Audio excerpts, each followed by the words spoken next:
최근 진행될 것으로 예상됐던 국회 법안심사 소위 개최가 결국 무산됐습니다.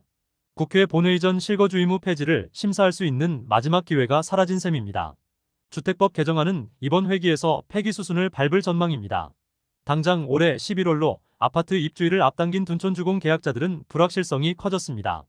입주와 동시에 실거주를 해야 하기 때문에 전세를 줄 수 없고, 정부 발표를 믿고 전세금으로 잔금을 치르려던 계획은 물거품이 되고 있습니다. 시장에서는 둔촌주공 세대수가 워낙 많기 때문에 잔금을 못 내는 일부 세대는 시공사나 조합의 압류 조치로 경매로 나올 가능성도 제기되고 있습니다. 부동산업계와 정치권 등에 따르면 올해 11월로 예정된 둔촌주공 재건축 올림픽파크 포레온이 하반기 부동산 시장 최대 변수로 떠올랐습니다. 정부가 발표한 실거주 폐지가 계속해서 국회 문턱을 넘지 못하면서 아파트 입주 전후로 극심한 혼란이 예상되고 있습니다. 둔촌주공은 현재 전매 제한과 실거주 의무 폐지가 담긴 정부 발표를 믿고 아파트를 구입한 청약 당첨자들에게 최대 리스크가 되고 있습니다. 현행 법상 둔촌주공 등 분상재주택 당첨자들은 입주와 동시에 최대 5년간 실거주해야 합니다. 실거주를 위반하고 전세를 주거나 집을 팔게 되면 최대 1년 징역에 처해지며 당첨된 주택도 LH의 분양가 수준으로 되팔아야 합니다. 최악의 경우 잔금도 못 내고 경매로 집이 넘어갈 수도 있습니다.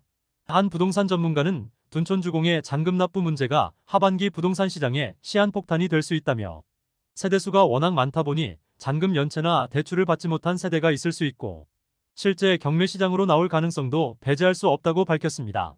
전국 분양시장이 준공 후 미분양이 쌓이는 등 꽁꽁 얼어붙은 상황에서 미분양 해소를 위한 추가 규제 완화가 필요하다는 국책연구기관의 분석이 나왔습니다.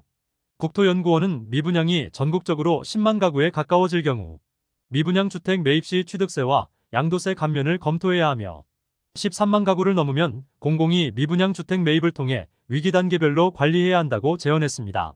국토연구원은 보고서를 통해 현재 수도권은 정상, 지방은 위험 수준이 관심 단계라고 밝혔습니다.